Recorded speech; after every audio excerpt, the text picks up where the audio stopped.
Last week it was drone attacks in Russia. This week it's riots in Los Angeles. What do they have in common? Here's the common denominator. Wherever there's chaos, wherever there's a push to destabilize, you'll find the fingerprints of the British Empire. Sometimes hidden, sometimes right out in the open. But just as the Russians have started to call out the British directly, naming names, exposing, and shutting down their operations, something interesting is happening. The British ambassador to the United States up and announced the new British strategy. The message: don't look at us, look at China. And right on cue, the media starts churning out stories about the Chinese connected billionaire funding the Los Angeles riots. So, what's really going on here? Why is the British establishment so desperate to shift your attention away from London and onto Beijing? I'm Susan Kokinda. Today, we're going to review three things: Russia's calling out of the British response and their new strategy to blame China, and how it relates to the Los Angeles riots. I've been fighting these people since 1971, from Washington, D.C., now to the swing state of Michigan, where I was recently elected as Coalition's vice chair of the Michigan Republican Party, in large part because of the decades of experience I bring to this fight. So let's start with the most significant development that the mainstream media is trying to ignore. Russian Foreign Minister Sergei Lavrov has made an unprecedented statement that Britain is behind the drone attacks on Russian territory. Here's what he said. It's obvious that all of this is being done by the Ukrainian side, but it would have been helpless without the support from the British.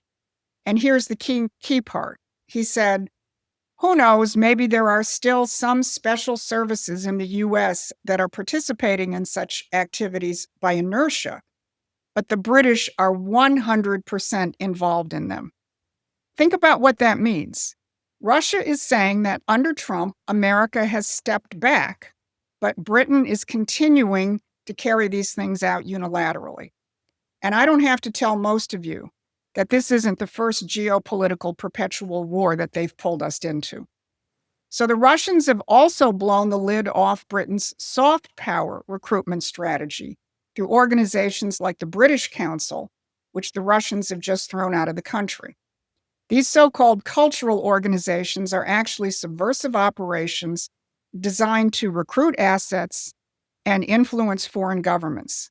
These are the same kinds of British operations that have been in full force against Donald Trump since he came down the elevator 10 years ago next week. Now, here's where it gets interesting. While Russia is directly calling out British subversion, the British are pretty much admitting that the jig is up.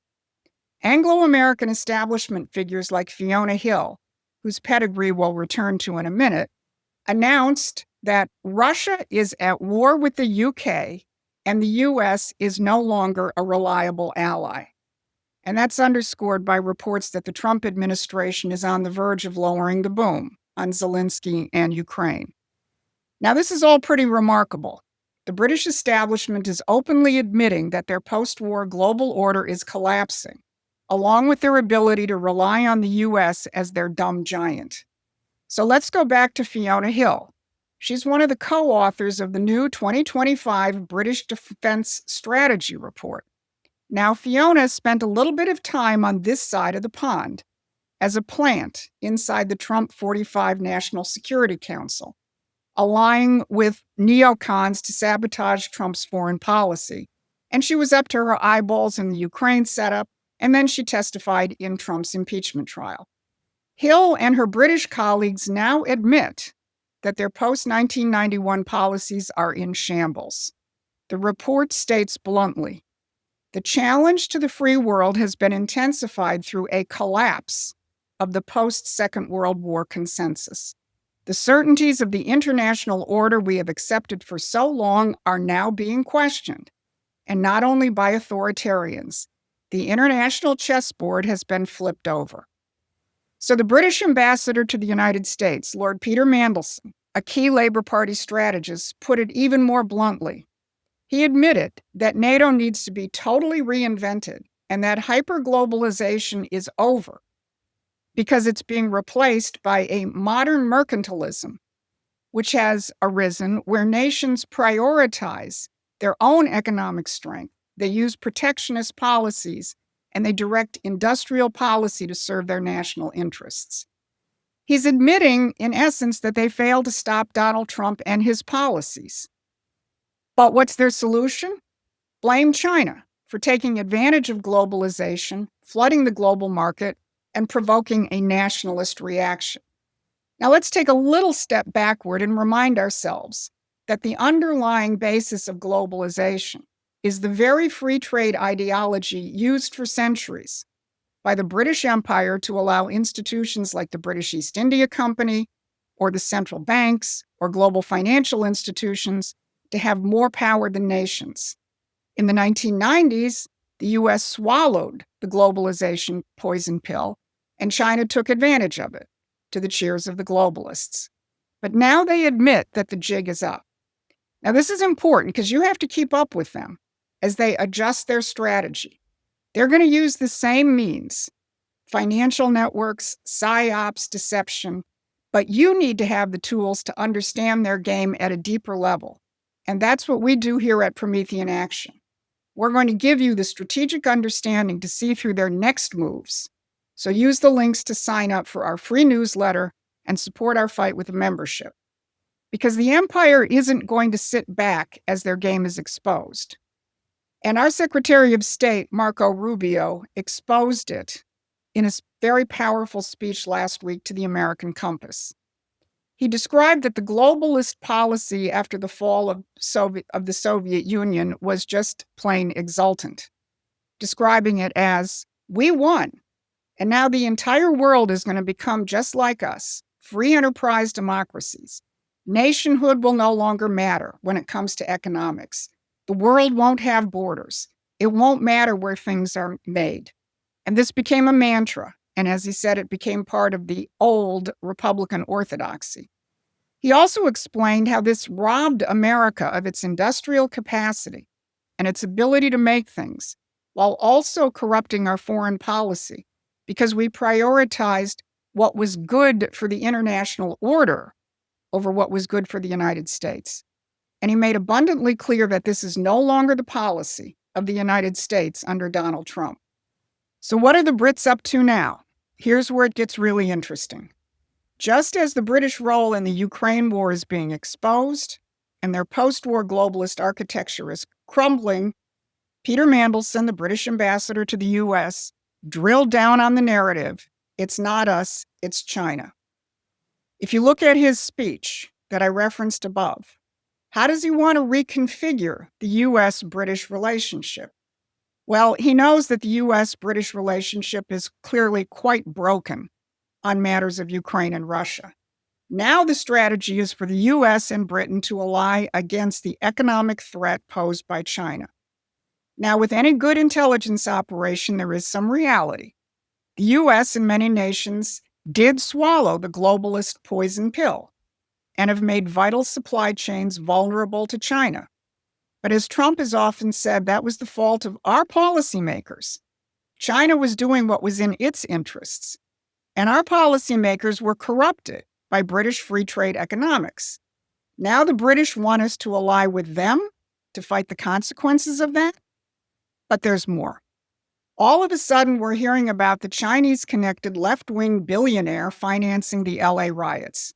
Well, there's no doubt that Neville Roy Singham is a socialist and a Maoist, and the spotlight is on his ties to China and Chinese companies. But here's what they're not telling you. Singham has deep ties to British financial networks. His software company had clients like Barclays Bank and the London Guardian. The Guardian is the most proudly anti-Trump of all British outlets, and Singham's company is credited with making the Guardian's digital footprint world-class. And in 2017, Singham sold his company to Apax Partners, one of Britain's biggest private equity firms. So Singham's connections run through London as much as they do Shanghai. This is classic British strategy. Blow something up, point the finger at someone else, and keep their own operations in the shadows. The press will tell you to worry about Chinese influence, but they won't mention the British connections and who is really running the show as Barbara extensively documented in her Monday brief. We will continue to document these British operations, especially in regards to the riots, in our Promethean Action newsletter. Now, here's something else to think about. Have you heard anything coming from China attacking British intelligence like you have from Russia? China isn't calling out British subversion. Why? Because the relationship is more complex than the simple narrative you're being fed. Maybe the problem isn't China as a sovereign nation, but British influence operating within and through China. Here's a little history check. Look at the role of the British and figures like Bertrand Russell in the rise of Maoism in China. And remember that FDR wanted the non-imperial World War II victors, the US, China, and Russia, to gang up against the imperial powers of Britain and other European nations. Winston Churchill, whose Iron Curtain speech Peter Mandelson extolled in the speech he gave, had other plans which shaped the past 80 years. But look at where we are now. Trump spoke to both Putin and Xi last week. He believes that as sovereign nations, both Russia and China can be negotiated with. But you can't negotiate with an imperial network that operates and has its hands in every country through soft power, through regime change, and through financier control. Trump and Putin are now challenging that. So the British have to pivot. They now want to become America's closest ally against the China threat. And they have plenty of Trump allies like Steve Bannon who will join in that chorus. Meanwhile, they will operate through their Chinese networks when it serves their purposes, as they use China's embrace of globalization to wreck American economic sovereignty. So here's the bottom line. The empire's on the ropes, the old order is collapsing, and the globalists and British establishment are scrambling to regain control. They're doing everything they can to distract you from the fact that the world could be moving out of their control. Trump and his team are reasserting American sovereignty with a revival of the American system. At the same conference that Marco Rubio spoke at, Vice President Vance delivered another master class on the fundamental importance of increasing the productive powers of labor. And at a recent White House event, the founder of Dell revived one of Abraham Lincoln's most famous quotes, that the right of every American is the right to rise. The revival of this terrifies the British Empire and the global elite, and they want to divert your attention from the real battle between Trump's vision of sovereign nations cooperating with each other versus the imperial globalist system of playing all against all, including here at home. They're going to try and expand the riots with their No King's Day demonstrations on June 14th and beyond.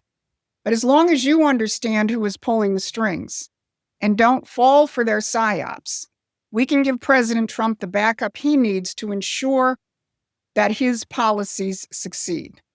Now, here's what I need you to do right now. This isn't just about watching. This is about action. The British Empire is counting on you being distracted. They want you focused on pictures of burning cars. They want you to focus on Chinese-connected billionaires and socialist and anarchist groups while they run things from the shadows. We're not going to let that happen. If this briefing opened your eyes to how the real game is being played, then you need to be part of the solution. Subscribe to our channel, hit the notification bell, share this video, and more importantly, join Promethean Action. We're not just analyzing the empire's moves, we're building the movement to defeat them. And for $10 a month, you get access to our full intelligence briefings and the tools you need.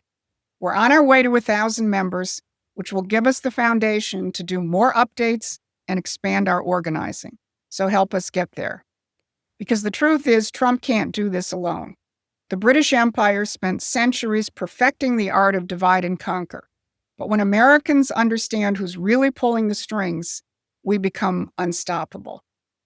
So thanks for watching, and I'll see you next time. Please take a moment and subscribe to our free newsletter at prometheanaction.com.